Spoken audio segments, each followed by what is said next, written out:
इनकी पगड़ी देखो, इनके कानों में कुंडल देखो, इनकी पहनी हुई धोती देखो, इनके बैठे हुए कुशन पे देखो, देख रहे हैं आप?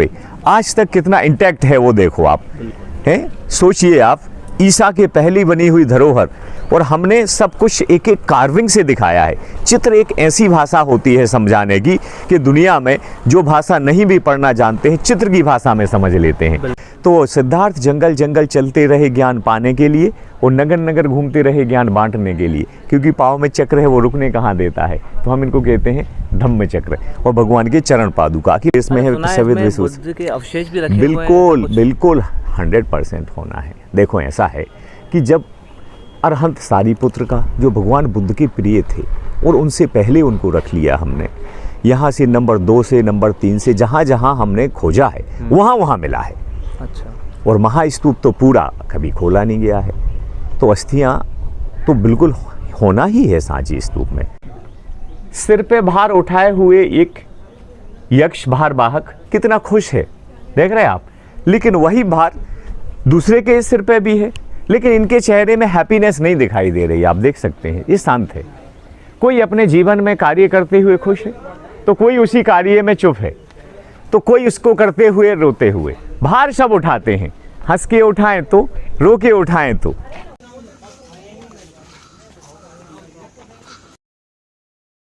एक एक चीज़ आपको डिटेलिंग में बारीकी से दिखाई जाएगी। वीडियो को पूरा एंड तक देखें। यहाँ हम आपको गाइड के साथ एक एक चीज़ पूरा डिटेल में बताएंगे। वीडियो में बहुत मज़ा आने वाला है दोस्तों। वीडियो को पूरा एंड तक देखें। वीडियो पसंद आए तो वीडियो को लाइक और चैनल को सब्सक्राइब ज़रूर करें। गुड मॉर्निंग एवरीवन, आप लोगों का बहुत बहुत स्वागत है सांची में। आज का जो हमारा टूर है सांची के स्तूप। हम भारत के बीचों बीच मध्य प्रदेश में हैं, और मध्य प्रदेश के बीच में हमारा सांची स्थित है। कुल मिला के हमारी ये धरोहर हमारे देश के हृदय में बसती है। तो सांची का संबंध हमारी भारतीय बौद्ध संस्कृति से है। यहाँ पे स्तूपों का, विहारों का, स्तंभों का, चैत्यालय का अलग अलग काल में निर्माण हुआ है।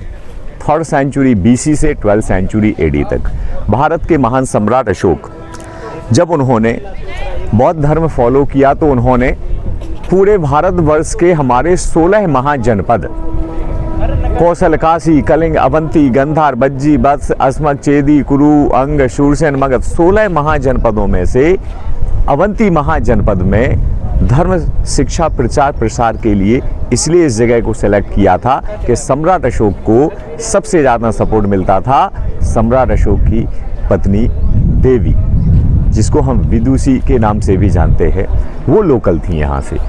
सांची हिल जो है, बेदिशा गिरी, ये सांची हिल से लगा हुआ जस्ट नीचे बहती हुई हमारे मध्य प्रदेश की बेतवा नदी है।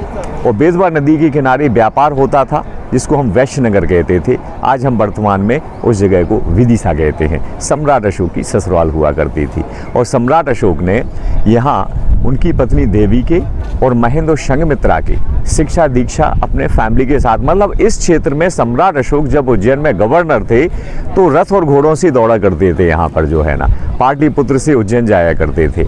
फिर जब उन्होंने बुद्धिज़्म फॉलो किया तो यहाँ पे हजारों साल तक बौद्ध भिक्षुओं ने यहाँ पे मेडिटेशन किया और धर्म संस्कृति को आगे बढ़ाया। तो सांची से बुद्धिज़्म का संबंध तो है, लेकिन बुद्ध का नहीं।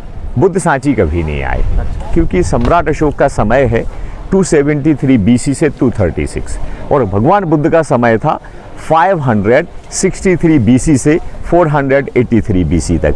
तो भगवान बुद्ध में और सम्राट अशोक में 2 सेंचुरी का फ़र्क है। गौतम बुद्ध का जो है जन्म स्थल, जो कि आज नेपाल में है, लुम्बिनी।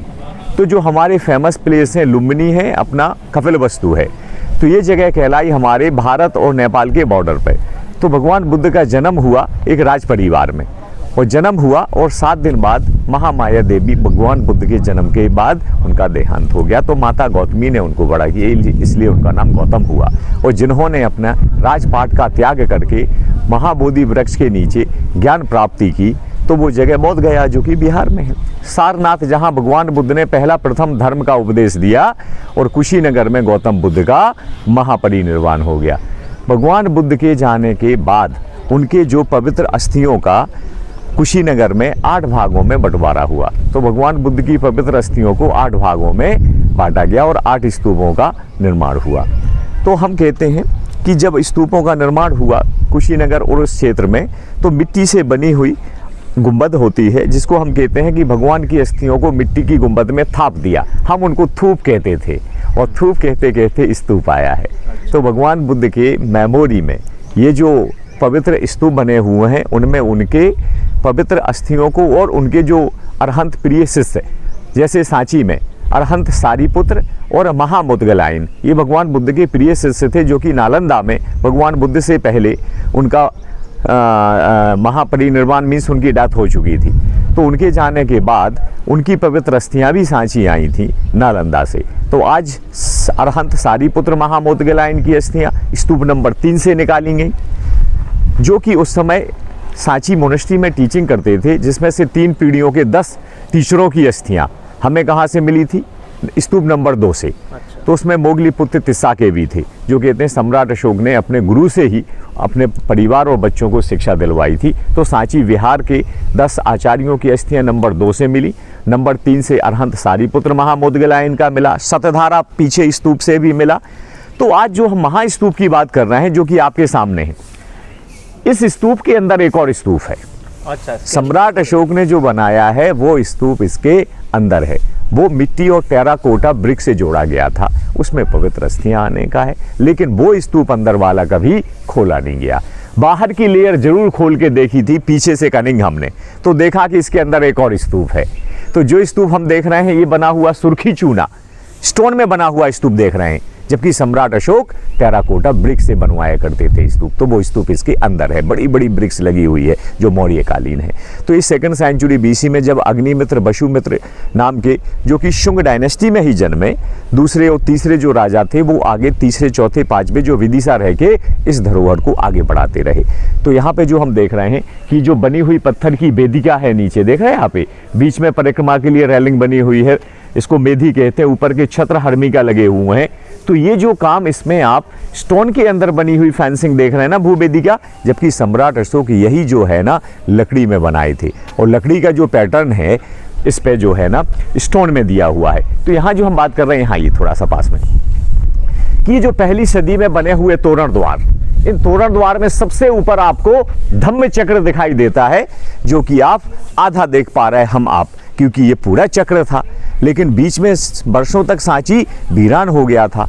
तो इस वीराने की वजह से संरक्षित नहीं हुआ, मेंटेन नहीं हुआ। तो काफ़ी सारी चीज़ें, जो कि कुछ पार्ट इसके मिसिंग भी दिखाई दे रहे हैं हमें, कुछ सुरक्षित म्यूजियम में भी हैं। यहाँ देख रहे हैं आप, तो सबसे ऊपर चक्र था, जिसको हम कहते हैं धम्म चक्र प्रवर्तन सूत्र।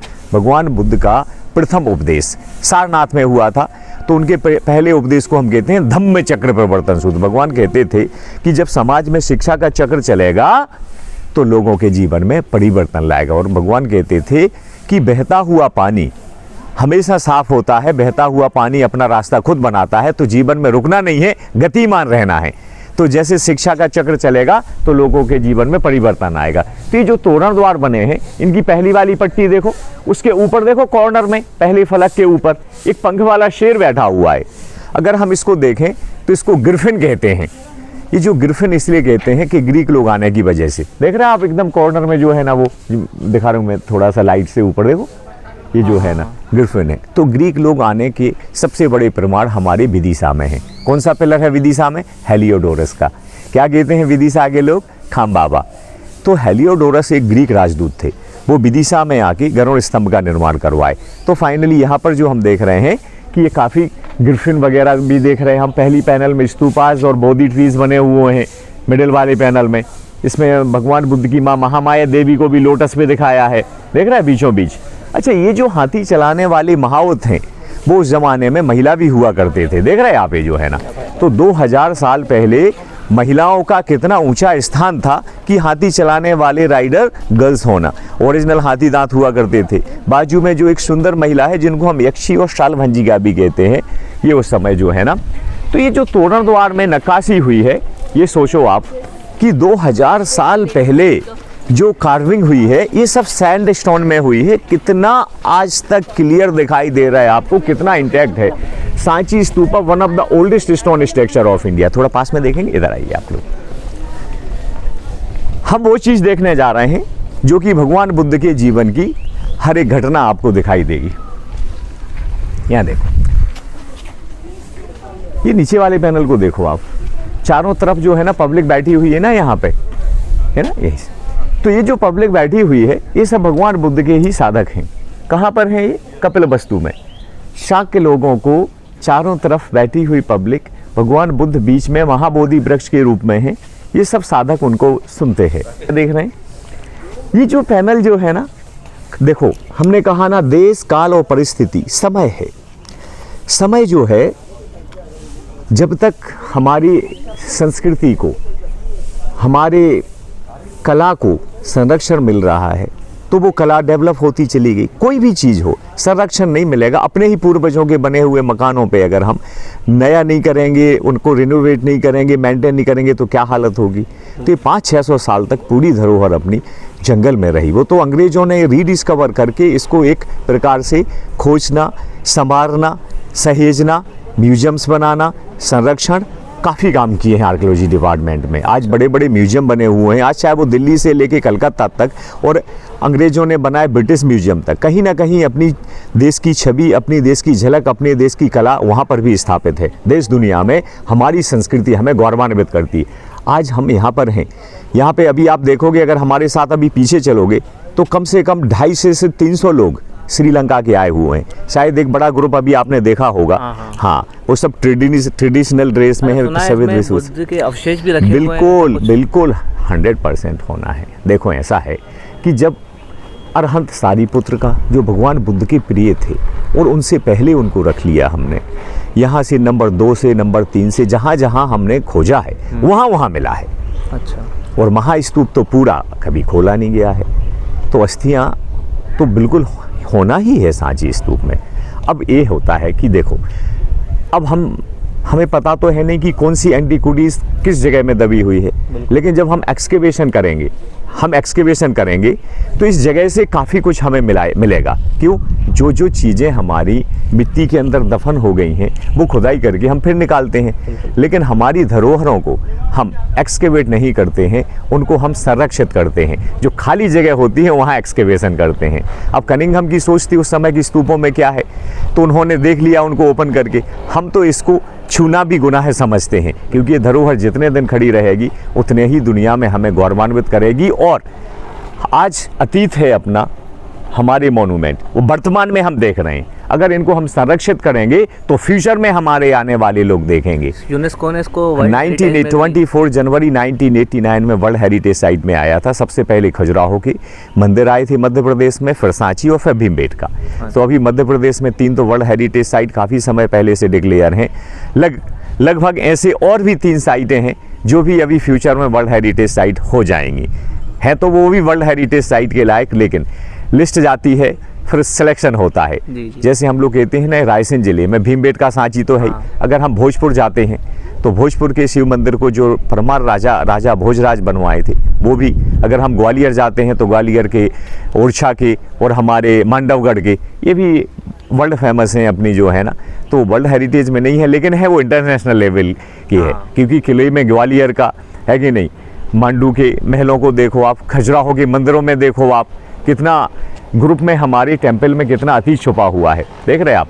तो यहाँ जो हम बात कर रहे हैं कि ये जो कार्विंग है ये है हमारे देश के उस समय के इतिहास के गवाह।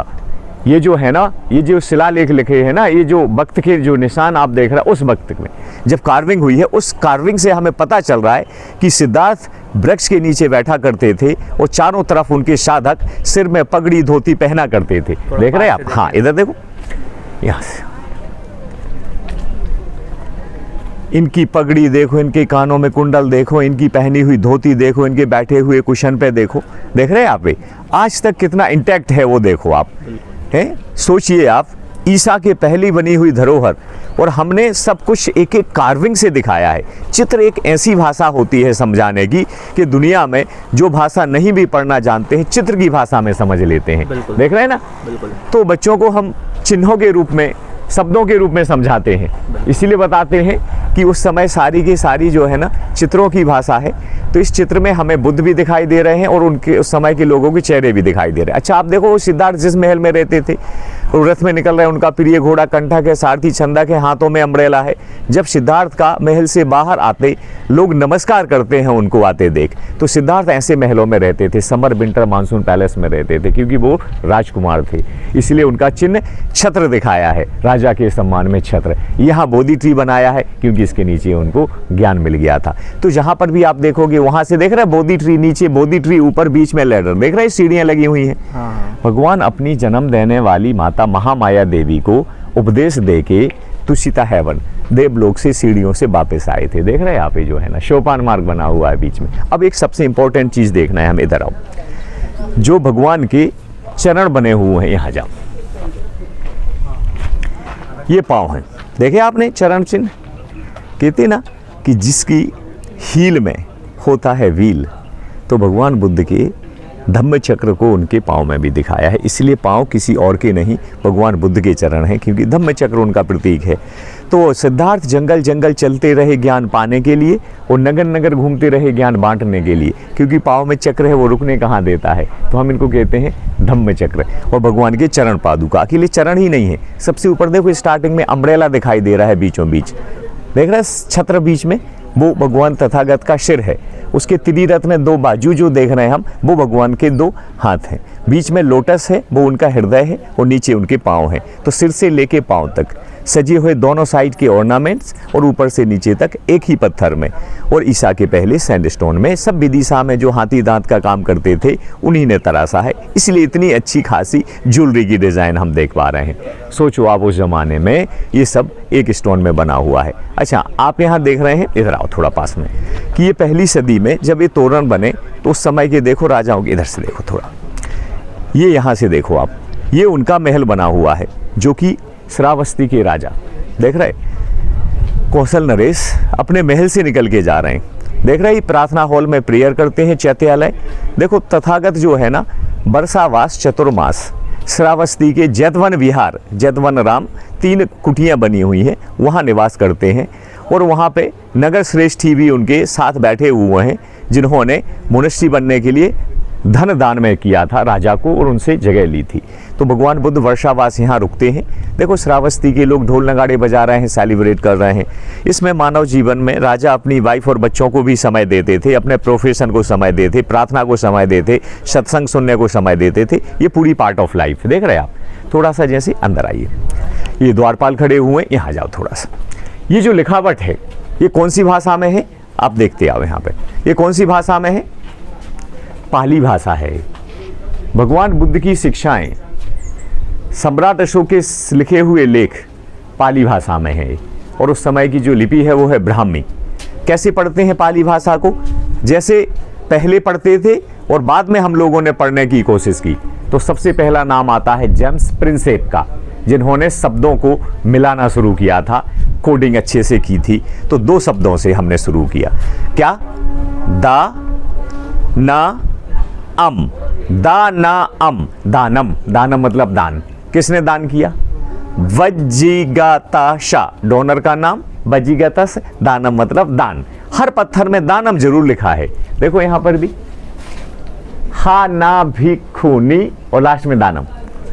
ये जो दानम देखो, देवीय दानम, हर पत्थर में दानम। अच्छा यहाँ देखो, जब हम भगवान बुद्ध को पवित्र अस्थियों के रूप में, स्तूप के रूप में, चिन्ह के रूप में प्रेयर और फॉलो करना शुरू किया था, क्योंकि ये मूर्ति नहीं बनती है उस समय, इसलिए गेटों पे क्या दिखाए गए, स्तूप बना दिए, चरण बना दिए, चक्र बना दिए, वृक्ष बना दिए। क्योंकि पहले ईसा के जो बुद्धिज्म था उसको हम कहते हैं बुद्धिज्म थेरवाद। जो थेरवादा बुद्धिज्म है उसमें मूर्ति नहीं, जो महायान है उसमें मूर्ति पूजा आई। तो लोग कभी कभार ये भी कहते हैं कि 2 पंथ हैं, हीनयान महायान। तो जो हीनयान बुद्धिज्म है वो बगैर मूर्ति के, बुद्ध की शिक्षाएं और सिंबल के रूप में, और महायान हम मूर्ति पूजा करते हैं। चेहरा जो नहीं है, हाँ देखो, अगर कोई भी चीज इरोजन हो, बैदरिंग हो, तो वो देख रहे हैं आप, क्षरण हुआ है शरीर पे, दिख रहा है ना। और कोई भी चीजें निकालना हो तो वो अच्छे से निकाला हुआ है। आप जगह देख रहे हैं, पूरा भगवान बुद्ध का माथा रहा, देख रहे हैं बाजू में अटेंडेंट जो चवरधारी गंधर्व है वो भी था। एक सिंगल नहीं, 4 पिलर, 4 पिलर बराबर थे यहाँ, और वो रखी हुई पीछे से बड़ा सा स्टोन, प्रॉपर फ्लैट रूफ। लेकिन ये बीच में जब वीरान रहा उस समय काफ़ी चीज़ें मेंटेन नहीं हुई, सो धीरे धीरे करके इरोजन, बैदरिंग, स्मगलिंग और कई कारण रहे हैं इनके डैमेज होने के भी, क्योंकि देख रेख में नहीं था बीच में। जब राजा बदलते जाते हैं, समय बदलता जाता है, तो उन चीज़ों को आगे फॉलो भी नहीं किया जाता है। नहीं फॉलो करेंगे, नहीं संरक्षण करेंगे तो भी डैमेज होने का रहता है। और इसको कहते हैं कि जब आक्रमण भी होने लगे तो उनमें भी संरक्षित नहीं रहे। तो ये बहुत सारे कारण हैं, लेकिन ये जो है ना स्तूप और बने हुए तोरण काफ़ी अच्छे इंटैक्ट देखने को मिल रहे हैं हमें। तो हम जो बात कर रहे हैं कि इस बनी हुई वेदिका की कटिंग और फिटिंग देखो आप, 2nd सेंचुरी BC में जैसे काम कारपेंटर लकड़ी में करता था वो स्टोन को स्टोन में किया गया। देख रहे हैं आप, ये जो है ना नीचे वाली फ्लोरिंग जो है ये भी सब दान करके जो है ना, यहाँ पे देखो दानम दानम जो है ना सब में लिखा हुआ है। ये सारे स्टोन डोनेटेड हैं उस ज़माने के। तो हम जो बात कर रहे हैं कि भगवान बुद्ध की पवित्र अस्थियों को रखना सबसे पहले, फिर उस पर भर दी गई मिट्टी, लगा दिए गए ब्रिक्स, फिर लगा दिए गए स्टोन, फिर लगा दिए तोरण, फिर लगा दी मूर्तियाँ। तो ये सब स्तूप का 4 डायनेस्टियों ने काम किया है, मौर्य, शुंग, शतवाहन और गुप्ता, बड़ा नाम है। तो महायान मूर्ति पूजा, मूर्ति कला 2 स्कूल से शुरू होती है, गंधार कला और मथुरा कला। मूर्तियाँ बनाना क्या है, 2 कला स्कूल में आई, गंधार, मथुरा। तो जो गंधार कला है उसमें चेहरे जो है ना उसकी बनावट है, उनके फीचर्स हैं, उनके लक्षण हैं, थोड़े से हमें उसमें ग्रीक जैसा दिखाई देता है। ये हमारी भारतीय कला है। देखो बुद्ध भगवान ध्यान में बैठे हुए हैं, ये उनकी समय की जो साधना होती थी, ध्यान होता था, मेडिटेशन होता था, वही मुद्रा में हम मूर्ति देख रहे हैं उनकी। तो लोग कहते हैं कि भाई जिन्होंने भगवान बुद्ध को देखा है वो मूर्ति बनाया नहीं, और जिसने बनाया है उन्होंने कभी देखा नहीं। तो बोले ये तो कल्पना है। नहीं नहीं, ये बिल्कुल भी कल्पना नहीं है। जो उनके जीवन की दी हुई हमारे लिए शिक्षाएं हैं, उनके जीवन की हर एक घटना को हमने मूर्ति में दिखाया है। जैसे उनके ध्यान करते हुए मूर्ति को, तो वो ध्यान मुद्रा आ गई। उनके द्वारा देते हुए उपदेश मुद्रा है, भूमि स्पर्श मुद्रा है, महापरिनिर्वाण मुद्रा है। सब उनके जीवन की मुद्राओं के आधार पर ही हमने बनाया है। देख रहे हैं आप, तो ध्यान मुद्रा है यहाँ पे, अटेंडेंट गंधर्व पीछे देख रहे हैं आप। अच्छा, जैसे यहाँ देखो 4 दिशाएं हैं, चारों दिशाओं से आते हैं। जैसे इधर आप यहाँ देखो, इस वाले पैनल को कौन सो रहा है यहाँ पे, देखो भगवान बुद्ध की माँ सो रही ना, माया देवी, और वो प्रेग्नेंट है। देख रहे, बड़ा सा वैली दिख रहा है हमें। माता ने स्वप्न में हाथी देखा, आकाश मार्ग से हाथी आया और माँ की कोख में आ गया।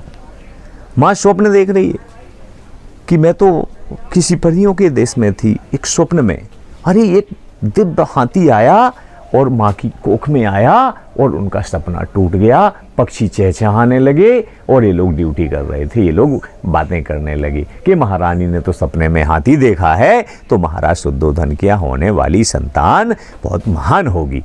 तो माँ ने स्वप्न में हाथी देखा। हाथी प्रवेश करना मतलब भगवान बुद्ध ही हाथी के रूप में माँ के गर्भ में आए थे। फिर माँ को अपना महल छोड़ के जाना पड़ा, बच्चे को जन्म देना मायके में हो, यही नियम था। लेकिन लुम्बिनी के जंगल में रात हो गई और साल वृक्ष के नीचे भगवान ने जन्म लिया।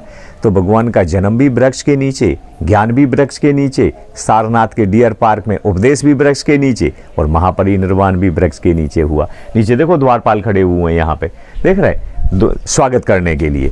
मतलब सोचो आप कि उस जमाने में द्वारपाल इतना पहनते थे तो रूलर्स और ट्रेडर्स के पास कितना होता होगा। देख रहा है, इधर आओ बाहर, जैसे इधर से फोटो भी बढ़िया अच्छे आते हैं इस डायरेक्शन से। देखो ऊपर से बढ़िया कार्विंग। देखो सिद्धार्थ जब घर छोड़ के जाते हैं तो उस घटना को क्या कहते हैं हम, गृह त्याग, महाभि निष्क्रमण, रिनाउंसिएशन, ग्रेट डिपार्चर। देखो दूसरे वाले पैनल को देखो आप, पंख वाले शेर हैं, ग्रिफिन है ये, देख रहे हैं आप। कौन सा वाला पैनल? हाँ, सेकंड वाला जो मिडिल है ना, आर्किट्रेव, सेकंड वाला पैनल। इसमें पंख वाले शेर दिख रहे हैं ना, उसके आगे एक महल बना हुआ है कपिलवस्तु का, सामने से कंठक नाम के घोड़े निकलते जा रहे हैं। ये भगवान बुद्ध के प्रिय घोड़े हैं। उनके ऊपर देखो घोड़े पे अम्ब्रेला लगा हुआ है। ये जो घटना दिखाई गई है कि जो घोड़े महल से निकल के जा रहे हैं वो लोगों के हाथों पे उठाए हुए हैं। वो क्यों? क्योंकि सिद्धार्थ जब घर छोड़ के जा रहे थे, उनके जाने का परिवार में लोगों को पता ना चले, उनका जाना बिल्कुल सीक्रेट था। तो उनके जो सारथी थे वो घोड़े को भी हाथों पे उठा लाए ताकि कंठक के चलने की आवाज़ ना आए। फिर देखो उस घोड़े को नीचे रख दिया और लास्ट में भगवान बुद्ध के चरण हैं, देखो चरण वंदना किया सारथी, वो जंगल में निकल गए। पाँव के नीचे से घोड़ा वापस आ रहा है, इस पे कोई अम्ब्रेला नहीं है, देख रहे हैं आप। जाते जाते अम्ब्रेला, खाली घोड़ा वगैरह अम्ब्रेला की। जब राजे नहीं है तो छत्र किसके ऊपर होगा।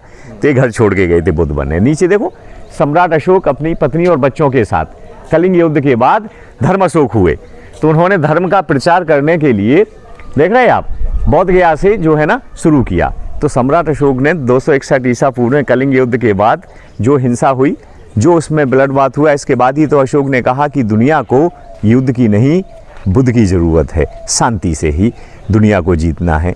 तो सम्राट अशोक ने 84,000 मोनूमेंट बनवा दिए। देख रहे हैं आप, यहाँ पे जो बाजू में यूथ एंड प्रॉस्पेरिटी का सिंबल है, साल भंजी का, यहाँ की डैमेज हो गई। नीचे भी बोधि ट्री की वहाँ प्रेयर करते हैं।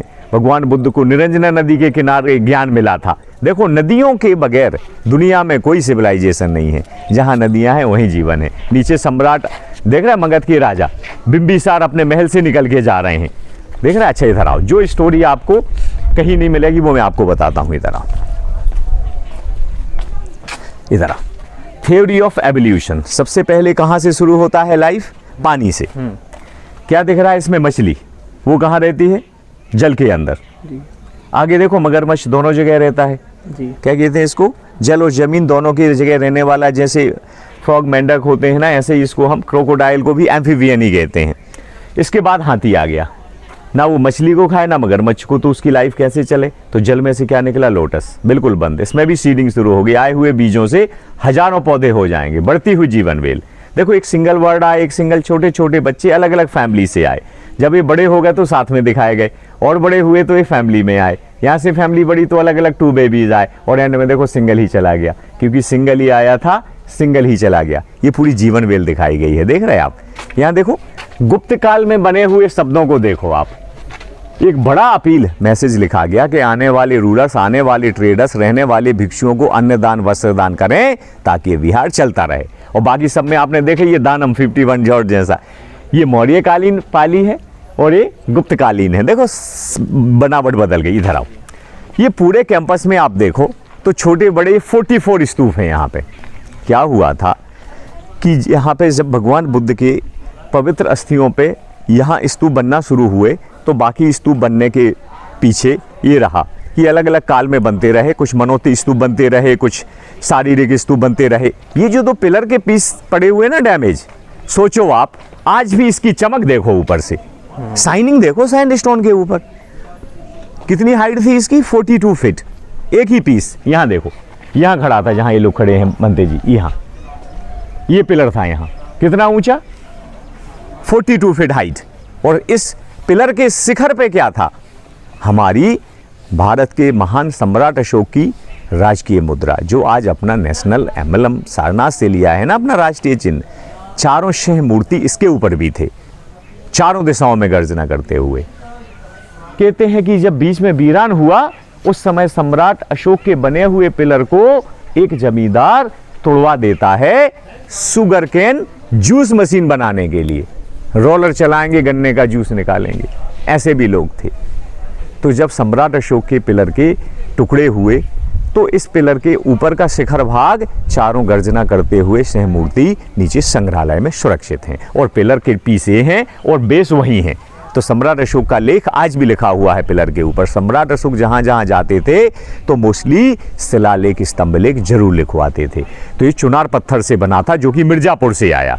इधर आओ, तो आज देखो हमारे देश में आने वाले दुनिया से, और मोस्टली ज़्यादातर बुद्धिस्ट कंट्री से आने वाले पर्यटक कितनी आस्था में आते हैं, और अपना सफ़ेद देखो हाथ जोड़ के प्रेयर कर रहे हैं, देख रहे हैं आप, ताकि हम भगवान बुद्ध को स्तूप के रूप में फॉलो कर रहे हैं। तो देश दुनिया में आज अपनी कितनी पहचान है, और कितना पर्यटन हमारे देश का, और कितना बड़ा हमारा टूरिस्ट आने से देश का व्यापार होता है। क्यों? क्योंकि हमारी धरोहर है, तो ये हमें गौरव भी प्रदान करती है, और हमारा व्यापार भी है देश दुनिया के पर्यटकों को घुमाना। देखो कितने लोग होंगे आप सोचिए, इतने बड़े ग्रुप में 250 से 300 लोग हैं इस ग्रुप में, जो है ना, सोचिए आप। और ये तो जो है ना, अभी एक देश के देख रहे हैं आप, जो है ना, सीजन में नवंबर दिसंबर में जापान, कोरिया, ये श्रीलंका से आए, श्रीलंका से। अशोक की बच्ची महेंद्र संघमित्रा श्रीलंका गई थी। खाली जरूर है यहाँ, देखो कुछ नहीं है।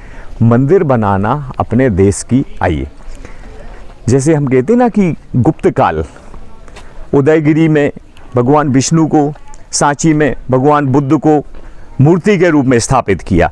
जब मूर्ति बनने लगी तो उनको सुरक्षित मंडप बना के 4 पिलर का मुख मंडप दे के गर्भगृह बना के सुरक्षित मूर्ति रखने लगे। तो ये मान सकते हैं आप कि जहाँ भगवान बुद्ध की मूर्ति रखी गई तो प्रार्थना होती थी, चैत्य कहलाते हैं, और एक मंदिर के निर्माण की भी पहली कला शुरू हो जाती है।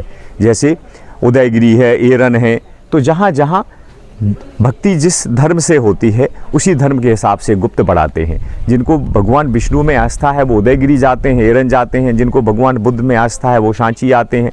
तो कुल मिला के विदिशा नगर के आसपास जैनिज़्म, बुद्धिज़्म और हिंदू सनातन संस्कृति के सारे प्रमाण यहाँ पे मिलते हैं। तो ये सबसे पहले मंदिर की कला है। सपाट छत के मंदिर बनाए जाते हैं। आप एक चीज़ देख रहे हैं, भारत के किसी भी मोन्यूमेंट में जाओगे इंडिया के, सांची स्तूप जरूर होगा वहाँ। तीनों अम्ब्रेला, छत्रावली, हर्मिका, यष्टि, अंडाकार डोम, सामने का गेट, तोरण और ये सारनाथ नेशनल एम्बलम। तो सांची और सारनाथ दोनों मिला के ईएसआई ने अपना लोगो बनाया। तो हर एक इंडिया के मोन्यूमेंट में ईएसआई का लोगो है। देखो, तो मंदिरों का और बीच में प्रार्थना चैत्यालय का निर्माण हुआ। देखो ये बड़े बड़े पिलर खड़े हैं। ये देखने के लिए आपको कहाँ जाना पड़ेगा? ग्रीस। बड़े बड़े, हाँ, बहुत बड़े बड़े उनके थिएटर, बड़े बड़े रंगमंच बनाए जाते थे अपने यहाँ प्रार्थना करने के लिए, चैत्य बनाए जाते थे। तो ये देख रहे हैं आप, तो ये पूरा का पूरा लकड़ी का मंडप हुआ करता था। यहाँ देखो, यहाँ पे शुरुआत कब से हुई है इसको देखो आप। ये मौर्य अथवा शुंगकालीन, हमने बताया ना 2nd सेंचुरी BC में। कई लोगों का मानना ये है कि जब शुंग काल आता है तो बौद्ध मोनेस्ट्रियाँ जो है ना काफ़ी ख़त्म होने की कगार पे थी, लेकिन कहते हैं कि उनके ही आने वाले 2 से 3 और 4 पीढ़ी के राजा आगे बढ़ाते हैं, क्योंकि उस समय उनको राज्य स्थापित करने में, और कहते हैं ना कि जब पुष्यमित्र शुंग राजा बनते हैं तो उस समय संरक्षण नहीं मिलता है, लेकिन उसके बाद जो है ना धीरे धीरे करके आगे बढ़ाया उन्होंने। तो ये मजबूत करते गए, फिर वो लकड़ी की जगह पत्थर लगाते गए। अच्छा, यहाँ देखो, ये चैत्यालय था। यहाँ दोनों साइड जो है ना ये टेम्पल थे। ये देखो, ये सदन गेट देखो आप। सम्राट अशोक की मुख्य दिशा यही थी, क्योंकि सम्राट अशोक का स्तंभ सामने था। ये धम्म चक्र भी देखो, सारनाथ का डियर पार्क, जहाँ भगवान में तथागत ने पहला धम्म उपदेश दिया था, सारनाथ के डियर पार्क में। तो कैसे पता चल रहा है कि ये डियर पार्क है? आप वहाँ पर डियर भी दिखाई दे रहे हैं और वहाँ पे चक्र भी दिखाई दे रहा है। तो इसको कहते हैं धम्म चक्र प्रवर्तन सूत्र, भगवान बुद्ध का पहला धम्म उपदेश। अच्छा, यहाँ देखो, फर्स्ट में महामाया देवी जो हम देख के आए हैं, स्वप्न में हाथी देखा। बीच में जो हमने बताया कुशीनगर में भगवान के जाने के बाद पवित्र अस्थियों का 8 राजाओं में बंटवारा हुआ, शरीर की पवित्र अस्थि, जब जाके 8 स्तूप बने। बाद में सम्राट ने वहाँ से अस्थियाँ निकलवा के सांची जैसे स्तूपों का भी निर्माण करवाया था, बच्चों को श्रीलंका भेजा था। तीसरे में देखो, यक्ष हाथ में मालाएं और माउथ से फ्लूट बजाते जा रहे हैं। देख रहे हैं 4 शेर। ये नया जो हमने नया लगाया है, बिल्कुल वो प्लेन दिखाई दे रहा है यहाँ पे, देख रहे हैं आप। अच्छा, इधर आओ। तो जब हम इस गेट से अंदर प्रवेश करेंगे, पहला गेट, दूसरा गेट, तीसरा गेट, 4 दिशाओं में 4 तोरण हैं। हर दिशा से एंट्री करने पे हमें, यहाँ देखो, इसमें लिखा हुआ है विदिशा। पहले 3 शब्दों में विदिशा का नाम आया। तो ये विदिशा के जो हाथी दांत का काम करने वाले कारीगर थे, उन्होंने कार्विंग की है। यहाँ लिखा हुआ है, देख रहे हैं आप, पाली भाषा। ये भगवान बुद्ध के केश धातु रखे हुए हैं, है ना, यहाँ पे। तो जब हम प्रवेश करते हैं तो तथागत के, भगवान बुद्ध के चारों दिशाओं में रखी हुई 4 मूर्तियाँ देखो, सबके माथे ही नहीं, हमें एक मिला तो हमने फिर जोड़ा ईएसआई ने, ये भी मिलेगा तो भी लगेगा फिर फ्यूचर में। तो देख रहा, ध्यान करते हुए भगवान बुद्ध कमल लोटस पे बैठे हैं, इसलिए हम पद्मासन कहते हैं। पद्म पे आसन, पद्मासन। और वही 4 पिलर होते थे यहाँ पे, देख रहे हैं। आइए, तो हम जो बात कर रहे हैं कि स्तूप जो होते हैं अंदर से खाली नहीं होते हैं, मिट्टी और पत्थर से अंदर पूरा ठोस करके पूरा सॉलिड बनाया जाता है। तो यहाँ पर हम लोग बैठ के मेडिटेशन करते थे। देखो, हम उत्तर से चढ़े दक्षिण की तरफ, क्योंकि हम क्या कर रहे हैं, प्रदक्षिणा। देख रहे हैं, उत्तर से दक्षिण की तरफ जो पॉजिटिव एनर्जी हमारे एक स्थान में होती है वो हमारे अंदर भी आए। हम परिक्रमा नदियों का करते हैं, वृक्षों का करते हैं, अपने में मूर्तियों का करते हैं, मंदिरों में जाते, मोनेस्ट्रियों में जाते, स्तूपों में जाते, गुरुद्वारे, हर जगह हम जाते हैं ऐसे एक विशेष स्थान पे जहाँ पे अपनी धर्म संस्कृति जो है ना स्थापित की गई है। तो हर जगह नहीं, एक विशेष स्थान बनाया जाता है और इस स्थान से हमारे लिए सकारात्मक ऊर्जा और भगवान बुद्ध के जीवन की कहानियों से जुड़ी हुई हर एक घटना मिलती है। तो इस सांची की पहाड़ी में और इस क्षेत्र में जो हवा है वो धर्म, संस्कृति और शांति की है, इसलिए सांची नाम है हमारी इस जगह का। देखो ये आपने देखा होल्स इसलिए बनाए गए थे कि अगर बरसात में कहीं भी थोड़ा बहुत पुराने प्लास्टर से पानी जाता है तो इनसे बाहर निकल जाता है। तो ये सुरक्षित ASI ने बनाए हैं ताकि ये सुरक्षित रहेगा स्तूप। बीफ होल्स जो है ना, आ जाइए। तो समय समय पे कंजर्वेशन, समय समय पे एक्सकेवेशन, केमिकल सब ध्यान दिया जाता है। तो आप देख रहे हैं कि सांची का एक सबसे वेल मेंटेन और वेस्ट वेल प्रिजर्व मोन्यूमेंट है और one of the oldest stone structure of India, पत्थर के अंदर बने हुए धरोहर में सबसे एंशिएंट है, जो आप 2200-300 ईसा पहले देखने जा रहे हैं। देखो हर दिशा में एक भगवान बुद्ध की मूर्ति स्थापित की गई थी। तो 4 दरवाजों पे 4 मूर्तियां हैं, चारों तोरण द्वार से लोग आते हैं भगवान के स्तूप के रूप में और मंदिर के रूप में जो है ना दर्शन करते हैं। यहाँ इस तरफ आ जाइए। भार उठाने का काम 4 यक्ष करते हैं, देख रहे हैं आप, सिर के ऊपर भार है ना, ये कितना लाफिंग है, 4 हैप्पी मैन है ना। ये सिर पे भार उठाए हुए एक यक्ष भार वाहक कितना खुश है, देख रहे हैं आप। लेकिन वही भार दूसरे के सिर पे भी है, लेकिन इनके चेहरे में हैप्पीनेस नहीं दिखाई दे रही, आप देख सकते हैं। ये शांत है। कोई अपने जीवन में कार्य करते हुए खुश है तो कोई उसी कार्य में चुप है, तो कोई उसको करते हुए रोते हुए। भार सब उठाते हैं, हंस के उठाएं तो, रो के उठाएं तो, भार तो उठाना ही है, क्यों ना हंस के उठाएं।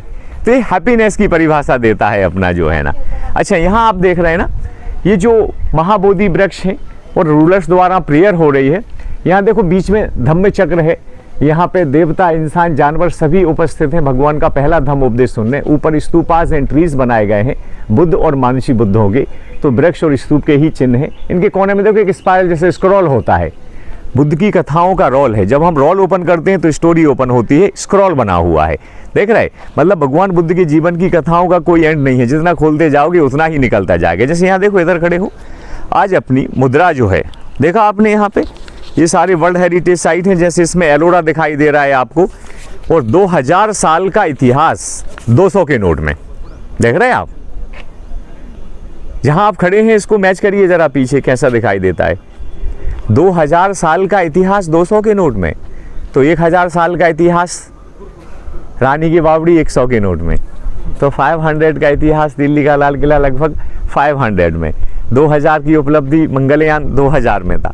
मतलब क्या दिखाया है इसमें, ये दिखाया है कि हमारे न्यूज़पेपर में छपी हुई न्यूज़ को हम एक ही बार पढ़ते हैं, लेकिन इस पेपर के बगैर हर एक इंसान की ना तो सुबह होती ना शाम होती। लोग कहते चमड़ी चली जा पर दमड़ी ना जाए, सब संभाल के रखते हैं। ताकि हमारी गवर्नमेंट की सोच ये रही कि लोगों के जन जन के बगैर इसके तो चलेगा नहीं किसी का काम, हर एक इंसान के पॉकेट में होना चाहिए, ताकि लोगों को पता चले कि ये धरोहर किस क्षेत्र में है और किससे संबंध रखती है। तो सारे वर्ल्ड हेरिटेज साइट प्रिंट किए हैं, तो यहीं से लिया हुआ है। जैसे यहाँ देखो आप, ये स्तूप हैं, तोरण द्वार हैं, वो हमने बताया, टेम्पल हैं, प्रार्थना हॉल है, अशोका पिलर है। एक सबसे इंपॉर्टेंट पार्ट क्या था, मोनेस्ट्री। इधर आओ, क्या कहते हैं हम इसको, विहार। जहाँ जहाँ तथागत ने, भगवान बुद्ध ने अपने जीवन में किया विहार, तो उस जगह का नाम पड़ गया विहार। इधर आओ। जब सम्राट अशोक ने स्तूपों का निर्माण करवाया तो उस समय उन्होंने विहारों का भी निर्माण करवाया था। विहार उस जगह को कहते हैं जहाँ जहाँ भिक्षु लोग विहार करते हैं। तो भगवान बुद्ध का तो यूपी बिहार में ही विहार हुआ, तो उस क्षेत्र का नाम हम विहार कहते हैं। तो सम्राट अशोक ने यहाँ पर ये जो मोनेस्ट्री का निर्माण करवाया था, ये छोटे छोटे रूम्स होते थे। वो तो ऐसा होता है ना जैसे डोमेट्री, जगह जगह जो है ना छात्रों को रखने के लिए छात्रावास या हॉस्टल, डोमेट्री वगैरह बनाए जाते थे। यहाँ पे वही, यहाँ टीचर का रुकना होता था और पब्लिक का यहाँ बुद्ध की शिक्षाएं और उस समय की धर्म संस्कृति फॉलो करने के लिए आना होता था। तो ये चारों तरफ छोटे छोटे रूम होते थे, बीच में हॉल था, लकड़ी की छत थी। तो सम्राट ने अपने बच्चों की लगभग 4 महीने की शिक्षा महेंद्र संघमित्रा की यहाँ पूरी करवाई। दोनों बच्चे महाबोधि वृक्ष का जो बोध गया से एक पौधा लेके गए थे, सैपलिंग, श्रीलंका, और भगवान बुद्ध का जो दांत है, दंत धातु, यहीं से श्रीलंका गया था, टेम्पल ऑफ ट्रूथ कैंडी में रखा हुआ है, देख रहे हैं आप। तो सम्राट अशोक ने जगह जगह सेंटर खुलवाए थे। सम्राट अशोक की सोच ये थी कि जितने ज़्यादा सेंटर होंगे, जितनी ज़्यादा मोनेस्ट्रियाँ होगी, उतना ही लोग भगवान बुद्ध और उनके जीवन की जुड़ी हुई हर घटना को फॉलो कर सकते हैं, प्रचार प्रसार करने के लिए। तो 22 रूम होते थे, बीच में हॉल होता था, लकड़ी की छत होती थी। एंड में देखो वो जो बैरिकेडिंग की हुई है झाड़ के नीचे पाइप लगा हुआ है, वहाँ एक पात्र रखा हुआ है, भिक्षा पात्र।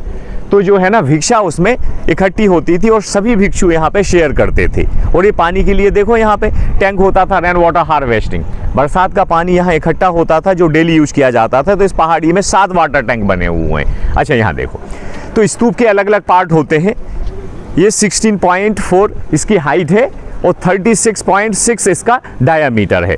तो स्तूप पूरा का पूरा अर्धगोलाकार गुंबद बना हुआ है, पूरा भरा हुआ है पवित्र अस्थियों का। कैसे मिलना हुआ बे मैं आपको सुनाता हूँ, इधर आइए। सांची से जो हमारी संस्कृति और शांति के संदेश हैं, सांची का एहसास सांची में आने के बाद ही पता चलेगा। सुबह जब मॉर्निंग होती है तब यहाँ मेडिटेशन करना। सांची रुकते हैं सुबह 6 बजे, मतलब सूर्य उदय से ओपन हो जाते हैं हमारी धरोहर, और 7 दिन ओपन होती है सूर्य उदय से सूर्य अस्त तक। तो जब सूर्य उदय अर्ली मॉर्निंग में आओगे, जब इस जगह में आप मेडिटेशन करोगे, तो यहाँ की वास्तविकता, यहाँ से जो मिलने वाली आपको ऊर्जा है, एनर्जी है, वो शांति है, वो यहाँ आगे ही पता चलेगी। सुबह सुबह नेचर का हमारा एकदम शांत रहता है। तो क्या होता है कि जब अंग्रेज कनिंघम ने सामने वाले स्तूप को खुलवा दिया, तो छत्र हर्मिका हटाई, जब गुंबद को ओपन किया तो डोम के अंदर उनको पवित्र अस्थियां मिल गई, और अस्थियों के जो कलश हैं उसके अंदर हैं, और उस पर नाम लिखा हुआ था, जो कि स्टोन का एक कवर बॉक्स होता था। वो अस्थियों का नाम, जो अस्थियां मिली उस पर जो नाम लिखा हुआ था, उस पर अरहंत सारीपुत्र और अरहंत महामुद्गलायन लिखा था। तो भगवान दोनों प्रिय शिष्य थे, उनकी पवित्र अस्थियां यहाँ से मिली, और वो अस्थियों का ब्रिटिश म्यूजियम लंदन ले गए थे। वही पवित्र अस्थियां वापस आई। तो जो महाबोधि सोसाइटी श्रीलंका मेंटेन में है चैत्यगिरी विहार, जिसको सांची में बौद्ध मंदिर के नाम से भी लोग कहते हैं, तो जो बाहर बना हुआ है, आज भी पवित्र अस्थियां न्यू जो बाहर विहार है उनके तहखाने में रखी हुई हैं। और तहखाना कब खुलता है? नवंबर के 2 दिन, लास्ट संडे और सैटरडे सांची मेला लगेगा। नवंबर में क्यों? क्योंकि पंडित जवाहरलाल नेहरू जी ने लास्ट संडे नवंबर 52 में ओपनिंग की थी, तभी एनिवर्सरी मनाते हैं। तो एक दिन में नहीं सफलता था। तो आदरणीय हमारे पहले मुख्यमंत्री थे शिवराज सिंह जी चौहान, उन्होंने कहा कि एक दिन में नहीं सांची मेला होता है, कम से कम 2 से 3 दिन होना चाहिए। तो 2 दिन तो हमेशा शुरू हो गया, जब से हमेशा जो है ना हम लोग देख रहे हैं, लगता है बहुत भीड़ होती है। तो पवित्र अस्थियों का पूजन भी होता है और सालाना महोत्सव में देखने को मिलती हैं। वो भी अस्थियाँ यहाँ की हैं। देखो इस पर एक ही अम्ब्रेला है, संघम शरणम गच्छामि, और भगवान बुद्ध पे 3 अम्ब्रेला हैं, बुद्ध धर्म संघ। तो आज भी पवित्र अस्थियाँ सांची के महास्तूप में हैं, यहाँ पर देख रहे हैं आप। तो ये देखो सुर्खी चूना आज भी बचा हुआ है पूरे पे, और ये वेदिका वगैरह पे सब पे डोनर की पाली भाषा में नाम लिखे हुए हैं। तो सम्राट अशोक ने विदिशा के कारण और विंध्य पहाड़ियों में बेतवा नदी के किनारे धर्म प्रचार का एक केंद्र बनाया। तो सांची आज वर्ल्ड हेरिटेज साइट में है, और यहाँ से पूरी दुनिया में धर्म संस्कृति का प्रचार होता है। चलिए ठीक है। राकेश सिंह जी हाँ, thank you Rakesh ji, thank you, अच्छी इन्फॉर्मेशन दी। जी thank you sir, thank you. और ये ऊपर क्या है? हाँ, इसमें जो है ना स्तूप के पार्ट होते हैं अलग अलग। ऊपर छत्र होते हैं 3, बुद्धम शरणम गच्छामि, धम्मम शरणम गच्छामि, संघम शरणम गच्छामि। ऊपर एक सुरक्षित अम्ब्रेला के लिए रेलिंग लगी हुई है हर्मिका, बीच में पवित्र अस्थियाँ होती हैं, तो ये अंडभाग है, और परिक्रमा करते हैं मेधी में, और ध्यान साधना होती है वेदिका की, यहाँ जो खाली जगह हमने देखी, और प्रवेश होता है तोरण द्वार से, है ना। तो ये 16 मीटर हाइट सांची महास्तूप की जो है ना। ठीक, थैंक यू जी, थैंक यू।